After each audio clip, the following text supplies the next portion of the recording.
ভগবান শ্রীকৃষ্ণ বলেছেন, কখনো নিজের মনকে দুঃখে ভরিয়ে তুলো না। মানুষ কি ভাববে সেটা তাদের কর্ম, আর তুমি কি করবে সেটাই তোমার ধর্ম। এই পৃথিবীতে সবাই তোমাকে ভালোবাসবে, এটা কখনো সম্ভব নয়। মানুষের কথায় কান দিলে জীবনটা সারা সময় অস্থির থেকে যাবে। আজ যারা তোমাকে অবহেলা করছে, কাল তারাই আবার তোমার প্রশংসা করবে। কারণ সময় বদলালে মানুষের চিন্তা আর দৃষ্টিভঙ্গিও বদলে যায়। মানুষ ততক্ষণই তোমাকে ভালো বলবে যতক্ষণ তোমার কথা তাদের হিসাবের সাথে মিলে যায়।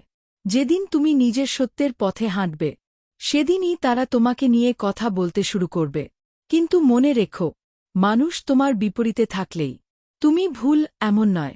সব মানুষের কথা কখনোই সঠিক হয় না। যে ব্যক্তি সত্যের পথে চলে, তাকে ভিড়ের অনুমতির প্রয়োজন হয় না। জয় শ্রীকৃষ্ণ। রাধে রাধে।